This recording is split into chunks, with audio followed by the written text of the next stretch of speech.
नमस्कार, स्वागत है आपका इंडिया न्यूज 28 में। आइए बात करते हैं इस वक्त की बड़ी खबर की। तमिलनाडु कोयम्बटूर में भाजपा माइनॉरिटी टीम ने इफ्तार ओपनिंग सेरेमनी की।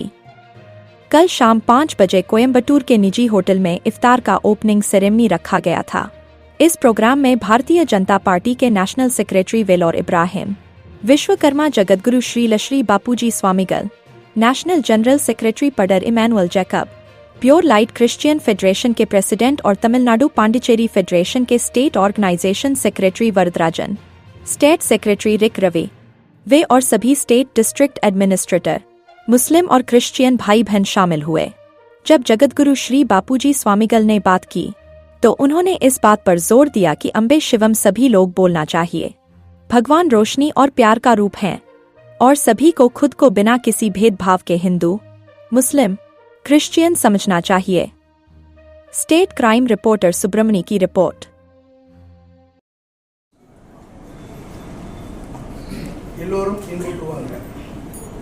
நாளும் கோலம் பொருந்த இந்த திருநாள் நாளிலே என் அன்னை நாகசக்தியுடைய பூரணலினால் இன்று இஃப்தார் விழா இந்த நோன்பு திறப்பு நிகழ்ச்சியை சீரோடும் சிறப்போடும் நடத்தி கொண்டிருக்கின்ற பாரதிய ஜனதா கட்சியினுடைய சிறுபான்மை பிரிவு மாநில தேசிய செயலாளர் பாசத்துக்குரிய வேலு இப்ராஹிம்ஜி அவர்களே, மாநில செய்தி தொடர்பாளர் பாசத்துக்குரிய சிவா அவர்களே, நமது மாவட்ட சிறுபான்மை திருத்தவர் கண்ணன் அவர்களே, நமது பொதுச் செயலர்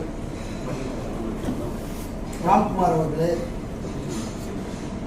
பட்டியலின செயலாளர் கௌதம் அவர்களே, அம்மா கீதாமா அவர்களே, நம்மோடு தோழமையாக பாசத்துக்குரிய அன்பிற்குரிய நமது ஃபாதர் இமானுவேல் ஜேக்கப் அவர்களே, இங்கே கூடியிருக்கின்ற இஸ்லாமிய சகோதர சகோதரிகளே, பெண்களே, தாய்மார்களே, எல்லோருக்கும் அன்பு கலந்த ஆசீர்வாதம், வணக்கம். இஸ்லாம் மதத்தில் இன்று நோன்பு திறப்பதை பற்றி மிக பிரமாதமாக எல்லோரும் அறியும் வண்ணம் இஸ்லாம் மதத்தில் முதல்ல எடுத்தப்பட்டோம் சொல்லப்பட்ட திருக்குறானில் இது உலக மக்களுக்கான ஒரு வேதம் தானே குரான். உலக மக்களுக்கான ஒரு வேதம். அந்த உலக மக்களுக்கான இந்த வேதத்தை இறக்கப்பட்ட இந்த மாதத்திலே, புனித மாதத்திலே, இந்த உலக மக்களுக்காக என்னென்ன நன்மைகள், சத்தியம், தர்மத்தை போதிக்கின்ற ஒரு தர்ம நூலை இன்று இவ்வளவு விளக்கமாக நாங்களும் புரிந்து கொள்ளும் விதமாக நாங்கள் எடுத்தோம்னா பகவத்கீதை படிச்சிருப்போம், ஃபாதர் எடுத்தோம்னா பழைய ஏற்பாடு, புதிய ஏற்பாடுகள் படிச்சிருப்பாரு. எல்லாரும் எங்கெங்க மத நூல்களை படிச்சிருப்போம். மற்ற மத நூல்களை படிக்கின்ற வாய்ப்புகள் கிடைத்திருக்காது. ஆனால் நான் ஒரு சில மத நூல்கள் நாங்கள் படிச்சிருக்கோம். குரான் எங்கிட்ட இருக்குது, பைபிள் இருக்குது. ஆனால் எல்லாருக்கும் மற்ற மதங்களை பற்றி புரிந்து கொள்ள தன்மை இல்லாதனால தான் சகோதரத்துவம் போயிடுச்சு. பாரத நாடு பழம்பெரும் நாடு, நீரதன் புதல்வர் இந்நிலை மறவாதிகள் என்பது பாரத தேசத்துடையது. இந்த பாரத தேசத்தில் எல்லாரும் ஒரு காலத்தில் ஒரு மதத்தை பின்பற்றி இருந்தோம். பிறகு பல்வேறு ஆட்சியாளர்களால பல மதங்களுக்கு நம்ம மாற்றப்பட்டோம். ஆனால் எல்லாரும் நம்மளே யார்? பாரத தாயினுடைய குழந்தைகள். இந்த பாரத தாயினுடைய குழந்தைகள் நம்ம எல்லாரும் சகோதர சகோதரிகள். அது எந்த காலகட்டத்திலையும் எந்த வேதமும் சொல்லப்படவில்லை. இஸ்லாம் மதத்திலே ஆகட்டும், கிறிஸ்துவ மதத்திலே ஆகட்டும், இல்லை இந்து மதத்திலே ஆகும், எதை ஒன்று கடலடைவது கொள்ளினா அன்பு ஒன்றை தான் சொல்லிட்டாங்க. அன்பும் சிவமும் இரண்டென்பார் அறிவிலார், அன்பே சிவம் என்பது யாரும் அறிகிறார், அன்பே சிவம் என்பது அறிந்த பின்பு அன்பாய் சிவமாய் அமர்ந்திருப்பார். என்ன அன்பு ஒன்றுதான் கடவுளுடையது கொலை. போர்க்காலங்களில் கூட குரான்ல சொல்லப்பட்டது, நீங்கள் போர் புரியும் பொழுது துறவிகளையோ குழந்தைகளையோ பெண்களையோ கொல்லக்கூடாது, அவர்களிடத்தில் நீங்கள் போர் செய்யக்கூடாது. இப்படி இஸ்லாம் மதத்தை சொல்ல. அதே நேரத்தில் நபிகள் நாயகனுடைய வாசகங்கள் அவரவர்களுக்கு அவர்கள் மார்க்கம் தெரியுது. அந்த மார்க்கத்தை பற்றியோ ஒரு குறையாவோ குற்றங்களை நீ சொல்லக்கூடாதுங்கிறதெல்லாம் ஒரு பெருந்தன்மையான ஒரு விஷயங்களை குரானில் சொல்லப்பட்டிருக்கு. நான் குரானில் நிறைய விஷயங்களை படிச்சிருக்கேன். அதில் சொல்லப்பட்ட தர்மங்கள் எல்லாம் பின்பற்றும் பொழுது இந்த ஒரு 30 நாள் இந்த நோன்பு இருக்கிறதுல இது சாதனப்பட்ட சேர்க்கடை. காலையில் 5:30 மணிக்குள்ள சாட் முடிச்சு போட்டு அவர் சொன்னால் நம்ம யாருக்கு வேணால் தண்ணி குடிச்சிக்கலாம். நாங்களாம் இப்போ ஒரு விழா பார்த்தோம்னா முதல்ல தண்ணி எடுத்து குடிப்போம். ஆனால் இங்கே தண்ணி குடிக்கக்கூடாதுங்கிற ஒரு எண்ணத்தை கொடுத்து பார்த்தியா, இதுக்கு பேர் தான் இறையச்சம்னு சொல்கிறோம்.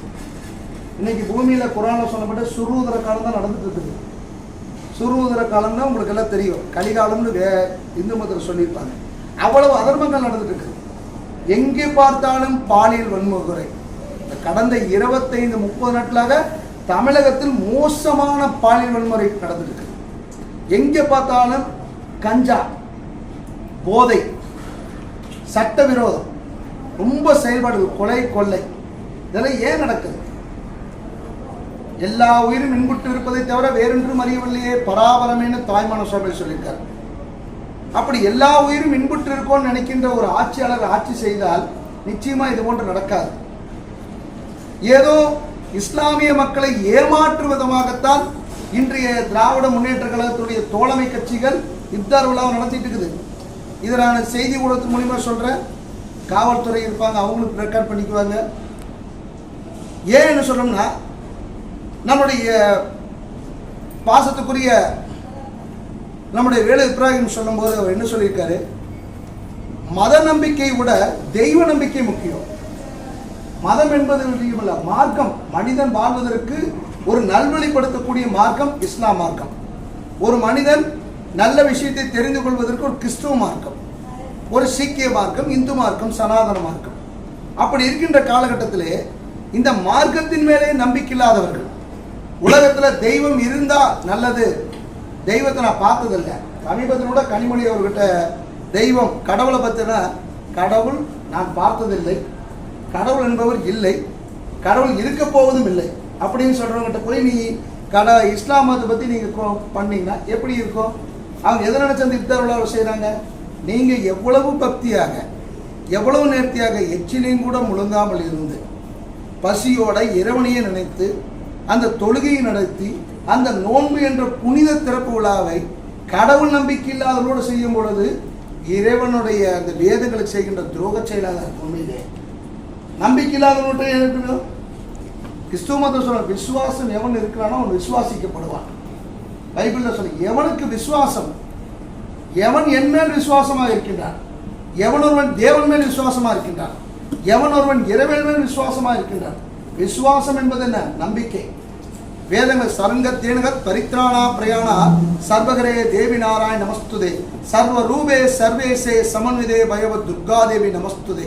என்ன சொல்லியிருக்குன்னா, எவன் ஒருவன் என்னை முழுமையாக சரணாகதி அடைந்து நானே இந்த உலகத்தில் பரிபூர்ணமாக இருக்கின்றேன், எல்லா உருவங்களில் நானே இருக்கின்றேன், எல்லார் மனதில் நானே இருக்கின்றேன், எல்லா சூழலில் நான் இருக்கின்றேன், என்னை முழுமையாக நம்புகின்றானோ அவனுக்கு நான் எந்த உருவத்திலும் எல்லா இடத்திலும் அவனுக்கு நான் காட்சியளிப்பேன் வேதம் சொல்லுது. அப்போ வேதத்தில் இந்த மதத்தை கும்பிடு, இந்த சாமி கும்பிடுன்னு சொல்ல கிடையாது. பரித்ராணாம் சாதனாம் விநாசகரணம் துஷ்கரதம் தர்மசம் ஸ்தாபனாய சம்பவாயி யுகேகே. பகவான் ஸ்ரீ கிருஷ்ணர் பகவத்கீதையில் சொன்னது. உலகத்தில் அதர்மம் ஆட்சி செய்து கொண்டிருக்கின்ற காலகட்டத்தில் அதர்மத்தை அழிக்க தர்மத்தை காப்பதற்கு நான் வருவேன். அதைத்தான் இன்னைக்கு குரான்லையும் சொல்லப்படுது, கிறிஸ்துவ மதத்திலையும் சொல்லப்படுது.